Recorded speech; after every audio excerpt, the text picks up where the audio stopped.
Hello sa inyo mga kasari, magandang hapon po sa inyong lahat. So for today's video, i-share ko po sa inyo mga kasari kung magkano ang benta at kita ko sa GCash, load at groceries dito sa tindahan. Ipagpalagay na natin guys na estimated na benta at kita natin sa tindahan everyday. So, ito ay estimated lang po mga kasari. Disclaimer lang po, hindi po tayo pare-parehas ng charge or ng benta, ng puhunan at pagpepresyo sa mga paninda. So, ayan. Ang dami kong cheche-boreche na naman. So, sa panahon ngayon mga kasari, di ba? May mga tindahan na nakakaramdam ng tumal, may mga tindahan na sakto lang, may mga tindahan na sobrang laki ng sales nila everyday. So, swertihan lang talaga, di ba mga kasari? So, dito sa tindahan, masasabi ko sa ngayon ay sakto lang. Hindi siya sobrang hina, hindi din siya sobrang lakas. So, ngayon guys, ang unang i-share ko sa inyo ang unang i-share ko sa inyo mga kasari is yung sa groceries. Ipagpalagay na po natin na sa groceries ay may linis na kita na po tayo dyan na 584. Diba guys, malaki. And magkano ba yung patong ko talaga dito sa tindahan? Mostly, meron akong 10%, 15%, 20%, at paminsan-minsan meron pa sa ibang items na umaabot ng 30%. Pero bihira na yung 30%. Ipagpalagay natin mga kasari sa kabuuang tindahan natin, meron tayong 15%. Kasi hindi naman natin masasabi na 10% lang yung patong talaga natin. Hindi naman lahat ng items ay 10% lang yung patong natin, di ba? So, sa grocery, mga kasari, ipagpalagay na natin na isasama na natin ang yelo. Tapos, yung groceries talaga, mga paninda natin yan, yung mga delata, condiments, ganyan. Tapos, sigarilyo, isama na rin natin. At alak. So, sa alak guys, kapag mga ganitong normal days, ipagpalagay na natin na siguro kumikita tayo, kita lang to guys hindi to benta, 50 pesos. Kasi kapag mga ganitong normal days, makakabenta lang tayo hanggang gabi na ng mga 3 gin bilog, ganyan. Paminsan-minsan, Alfonso, Emperador. Pero kapag ganito guys na walang mga occasion, talagang medyo matumal ang alak. So, pinagpalagay ko na 50 pesos lang, ganyan. So, walang daya to guys. Walang halong kaetsusan nitong mga sinasabi ko. 50 pesos lang. So, sa sigarilyo, Camel lang naman yung gumagalaw dito. As in guys, siguro nakakaisang rim ng Camel ako sa maghapon. Ngayon nga umagang to, siguro nakaano na ako, 6 na kaha ng Camel. Camel lang talaga guys yung gumagalaw dito. So, kung sa isang rim, may tubo tayo na 134. Linis na tubo na yun guys kasi 1,066 ang isang rim. Kapag naibenta natin ng 6 per stick, may benta tayo na 1,2. So, iles natin yung 1,066, 134 yung ating tubo. And then sa groceries, ipagpalagay natin na naka 2,000 tayo na benta sa 15% na patong, ay meron din tayong 300 pesos. Tapos sa yelo guys, alam nyo naman na malakas ngayon ang yelo, pero hindi naman karamihan yung nagagawa natin araw-araw dahil meron lamang tayong isang rep dito na may freezer din. Hindi lang naman yelo ang nakalagay, pati yung mga paninda nating siomay at siopaw. Kaya limited lang talaga yung yelo na nagagawa natin. Pagpalagay natin na nagkakaroon tayo ng benta sa yelo ng 100 pesos a day. So, a total of 584. Linis na kita na po yun mga kasari sa groceries na kasama na doon ng yelo, yosi at alak. May yelo ka ba? Yelo wala no. Ano lang? Tubig pa. 5 Marlboro Blue. 5 Marlboro Blue. So, ayan po mga kasari, let's continue.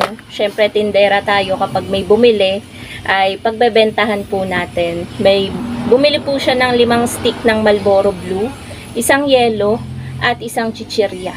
So, construction worker guys. Madami ngayong mga construction worker guys dito sa tindahan at yun talaga yung nagpapalakas ngayon ng aking sales, yung mga construction worker. Sumunod na dun yung mga kapitbahay at yung iba naman mga naliligaw laang dito. So, tapos na tayo guys doon sa ano. So, ipagpalagay natin na meron tayong 2,000 na benta. So, meron tayo doon 300, diba? Tapos, mag-move naman tayo mga kasari sa load. Sa load, so yung transaction natin sa GCash, kasi sa GCash naman tayo naglo-load dun sa buy load. So pagpalagay na po natin sa maghapon kung sa load, kasi ang charge ko dito guys sa paglo-load, piso hanggang 60 pesos plus 3 ako doon. Tapos 61 hanggang 150 plus 5. 'Di ba guys, yung iba kapag nasa 100 na plus 10 na. Naisip ko kasi masyado namang malaki yung charge kapag nag plus 10. Kaya yung plus 10 ko kapag 151 above, doon ako nagpa plus 10. So, hindi po tayo mga kasari pare-parehas talaga sa pagcha-charge. So, yung binanggit ko guys, sa load yun. Iba pa yung sa cash in na charge po natin. So, ipagpalagay natin guys sa patres-tres 5 piso sa isang araw na kita ng ating load ay nakaka 80 pesos tayo. Kasi hindi naman guys, minsan kalakasan talaga yung load dito. May times na sunod-sunod yung nagpapaload, may times naman na matumal talaga. So, ipagpalagay na natin na meron na tayong linis na kita na 80 pesos sa load. So, iba pa guys yun sa GCash. May times sa GCash guys, sa cash in, cash out, talagang nakakatuwa. Dahil ang laki ng kita na natin guys sa cash in, cash out. So, ipagpalagay na natin kapag mga ganitong normal days, ang kita natin na linis na kita natin guys sa GCash is umaabot ng 300, ganyan. Minsan nga above ano pa eh. Kasi nagre-record ako mga kasari ng ano ko dito sa GCash, yung araw-araw na kinikita ko sa GCash. So, eto. Ayan o. GCash Tubo. So, month of April, meron tayong 365, meron tayong 295, 307, 340, 266. Ito guys, yung linis na kita. Kaya pinagpalagay ko na lang kahit above ano minsan. Nasa 400 plus, 500 plus. Minsan guys, ganun yung kita natin kapag medyo malakas-lakas. Pero ipagpalagay na natin na 300 pesos. Sa isang araw lang to guys. So, a total of yung kabuuang benta at kita natin sa groceries, sa load, tsaka sa GCash ay umaabot po yung ating linis na kita ng 914 pesos. Sa maghapon na po yun hanggang magsara ng tindahan. So tulad ngayong araw mga kasari, meron na tayong hanggang 12:13 PM. Ipa-flash ko na lang guys dito. Ayan. Hanggang 12:13 PM, merong huling nagpa ano sa atin. Pag hindi cash in, cash out to, ng 300 pesos. So, may charge tayo doon na 10 pesos. So, hanggang dun sa pinakababa, dun sa kauna-unahang transaction natin ngayong April 18, Thursday po ngayon, mga kasari, meron na po tayong linis na kita na 171. Paano na lang guys mamayang hapon na mas madaming nagpapa-cash in, cash out, tsaka load. So, siguro ngayong araw baka makalaki tayo ng linis na kita sa GCash. Again mga kasari, ito ay estimated and kapag normal days lang to. Lalo na kapag sobrang mabenta talaga, as in guys, kasi may times na talagang pack na pack yung benta natin. So siguro nagkakaroon tayo ng linis na kita na umaabot siguro ng 1.5. So hindi na rin po masama 'di ba mga kasari sa isang maliit na tindahan gaya nito na nagkakaroon tayo ng linis na kita sa tindahan 'di ba ng 1.5, 'di ba mga kasari, para na tayong sumasahod na parang ang trabaho natin ay nasa opisina, 'di ba? Minsan yung opisina, yung 1.5 na sahod, malaki pa 'yun eh, 'di ba?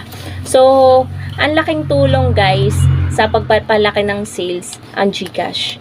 Kaya kung meron kayong mga tindahan, mag-add na rin po kayo ng GCash. Pero hindi ko kayo inaano guys na mag-add kayo ng GCash. Ito lang naman kung gusto nyo. Meron kasing mga tindahan or sari-sari store owner na ayaw nilang maglagay ng GCash kasi natatakot silang ma-scam, maloko, ganyan. Kasi nga pera kapag GCash ang usapan. Talagang puhunan natin doon ay pera at malaking pera talaga ang inilalaan natin sa GCash. Kaya kung meron po tayong mga GCash dyan sa mga sari-sari store owner na nanonood ngayon, ingat-ingat lang po talaga tayo sa mga scammer kasi talamak po yan sa panahon ngayon.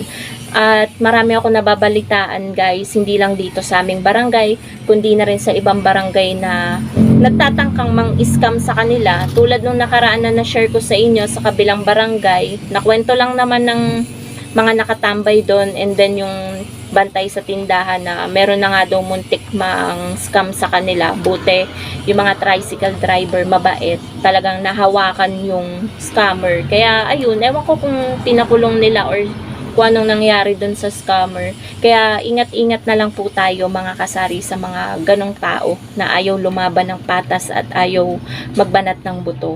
So yan po mga kasari yung benta at kita ko dito sa sari-sari store, sa GCash, groceries at load. So sama-sama na po dun lahat.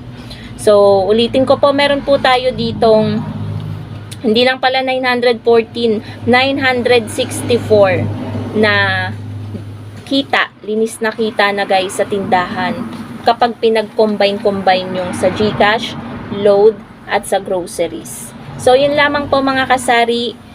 Thank you so much for watching, and sana nagkaroon kayo ng idea kung paano nyo pa mapapataas yung sales nyo and then yung income ng inyong sari-sari store. Ito guys, yung income ko na to, hindi pa kasali dito guys yung benta at kita natin sa siomai at siopaw. So siguro kapag maabot din ng nasa 1,000 yung linis na kita natin sa araw-araw dito sa tindahan. 'Di ba mga kasari, hindi na rin masama. So ayun po, thank you so much for watching mga kasari, and happy selling po sa inyong lahat. Bye guys!